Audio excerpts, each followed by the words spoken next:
दोस्तों, अंधेरी रात, ठंडी हवा। कल्पना करो एक पुरानी हवेली खड़ी है, पंजाब के किसी सुनसान कोने में। दीवारें टूटी, दरवाजे चरमराते हैं और जैसे ही रात गहराती है, अंदर से ऐसी आवाजें आने लगती हैं कि रोंगटे खड़े हो जाते हैं। क्या तुम तैयार हो उस डरावनी सच्चाई को सुनने के लिए? चलो शुरू करते हैं, लेकिन अकेले मत सुनना। दोस्तों, लोग डरते हैं वहां जाने से, क्योंकि हवा के साथ चीखें आती हैं, कदमों की थाप, जैसे कोई सदियों से इंतजार कर रहा हो। कभी घंटी बजती है, कभी औरत रोती है, लेकिन कोई नहीं दिखता। क्या ये सिर्फ अफवाहें हैं या कोई अभी भी वहां सांस ले रहा है? सुनो, अभी तो बस शुरुआत है। सालों पहले ब्रिटिश राज के दिनों में कैप्टन रेजिनाल्ड हॉथॉर्न नाम का एक अमीर ऑफिसर इस हवेली में आया।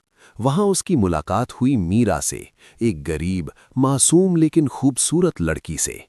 आंखें मिलीं, दिल धड़का और प्यार की शुरुआत हुई। लेकिन ये प्यार जहर बनने वाला था और मौत का पहला कदम। कैप्टन ने मीरा के हाथ थामे, कहा, तुम मेरी हो, हम शादी करेंगे, मैं तुम्हें खुश रखूंगा। रातें बीतती गईं, वो साथ हंसते, सपने बुनते। मीरा को लगा उसकी जिंदगी अब संवर गई, लेकिन वो वादा झूठा था और झूठ का अंजाम बहुत भयानक होने वाला था।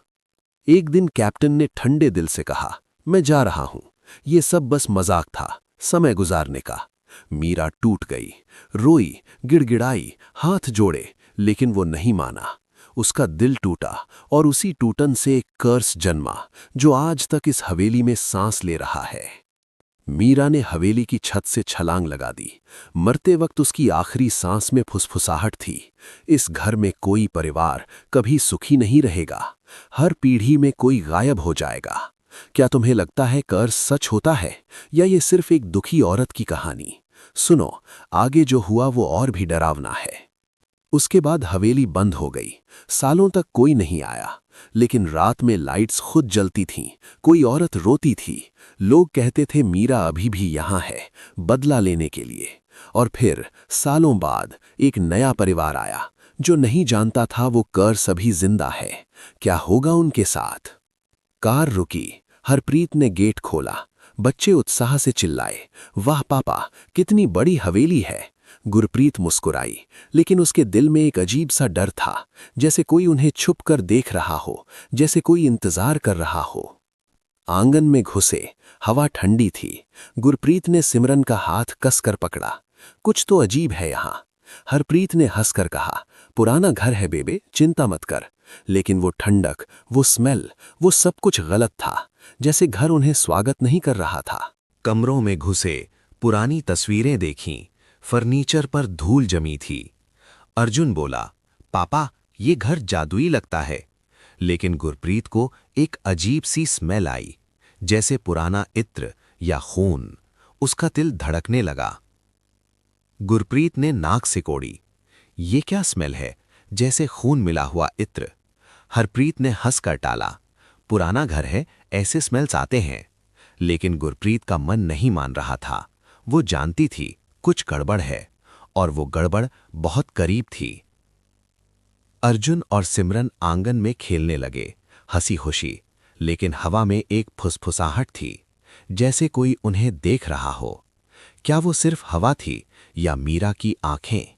बच्चे नहीं जानते थे, लेकिन खतरा बहुत करीब आ चुका था। रात हुई, परिवार सोने लगा। हरप्रीत ने लाइट बंद की, लेकिन अंधेरे में कुछ हलचल थी।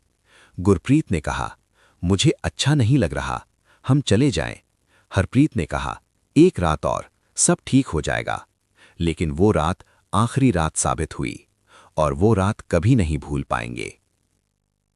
पहली रात सिमरन की नींद टूटी, कान में फुसफुसाहट, जा यहां से, जा।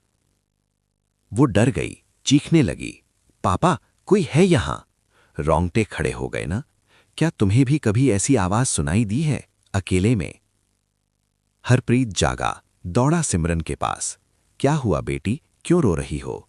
सिमरन रोते हुए बोली, कोई औरत की आवाज आई, जा यहां से, कह रही थी। हरप्रीत ने गले लगाया, सपना था बेटा, सो जा। लेकिन गुरप्रीत का चेहरा सफेद पड़ गया। उसे भी महसूस हो रहा था, वो आवाज असली थी। अगले दिन हरप्रीत एटिक चढ़ा। पुरानी चीजों में एक डायरी मिली। उसकी सांसें रुक गईं, क्योंकि वो डायरी किसी औरत की थी और उसमें लिखा था एक डरावनी कहानी जो इस हवेली की सच्चाई थी, और वो सच्चाई बहुत भयानक थी। डायरी खोली, मीरा की कहानी, धोखा, खुदकुशी, कर्स। गुरप्रीत पढ़कर कांप गई। हरप्रीत, हम यहां नहीं रह सकते, ये घर कर्स्ड है। लेकिन हरप्रीत ने कहा, अफवाहें हैं, हम रहेंगे। गलती, बहुत बड़ी गलती, और उस गलती की कीमत बहुत भारी थी। शाम ढली, दीवारों पर शैडोज नाचने लगे। अर्जुन चिल्लाया, पापा वो देखो। लेकिन जब देखा, कुछ नहीं था। फिर भी वो छाया, वो आंखें, वो सब कुछ असली लग रहा था। क्या तुम भी डर जाते? क्या वो सिर्फ भ्रम था या कुछ और? दूसरी रात सब बेचैन, लाइट्स कम हो रही थीं। गुरप्रीत ने कहा, मुझे डर लग रहा है, हम चले जाएं। हरप्रीत ने कहा, एक रात और, सब ठीक हो जाएगा। लेकिन वो रात आखिरी रात साबित हुई, और वो रात कभी नहीं भूल पाएंगे। और अब कोई नहीं बच सकता। परिवार डर के मारे भागा। चीखें गूंजी, मीरा का साया पीछे, हर तरफ अंधेरा। वो भाग रहे थे, लेकिन कहां? हवेली उन्हें छोड़ने वाली नहीं थी, वो उन्हें निगलने वाली थी। अचानक गुरप्रीत और सिमरन गायब, सिर्फ धुआं। हरप्रीत चीखा, नहीं, मेरी बीवी बेटी। वो अकेला रह गया, डर से कांपता हुआ। अर्जुन रो रहा था, क्या वो भी गायब हो जाएगा? क्या कर्ज पूरा हो गया? जमीन पर खून जैसे दाग। हरप्रीत घुटनों पर बैठ गया। क्या हो गया? मेरी फैमिली कहां गई? अर्जुन रो रहा था। वो रात कभी नहीं भूल पाएगा, और ना ही वो कर्ज जो अब भी जिंदा है। हरप्रीत ने अर्जुन को गोद में उठाया, भागे हवेली से बाहर।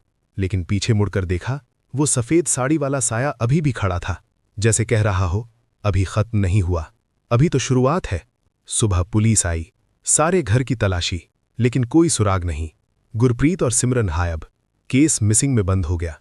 लेकिन सच्चाई क्या थी? क्या कर्ज सच था या कुछ और? अर्जुन आज भी उस रात को याद करके चुप रहता है। वो कभी नहीं बोलता, लेकिन उसकी आंखों में वो डर आज भी जिंदा है। वो रात, वो कर्ज, वो आवाजें। क्या तुम उसकी जगह होते तो क्या करते? क्या तुम भी चुप रहते? दोस्तों, क्या ये कर्ज सच था या सिर्फ एक दुखी औरत की कहानी? कमेंट में अपनी थ्योरी बताओ। क्या तुम भी ऐसी हवेली में रुकते? क्या तुम्हें भी कभी ऐसी आवाज सुनाई दी? सब्सक्राइब कर लो, बेल दबाओ। अगली स्कैरी स्टोरी जल्दी आ रही है, लेकिन रात को अकेले मत सुनना, क्योंकि वो आवाजें तुम्हारे लिए भी आ सकती हैं।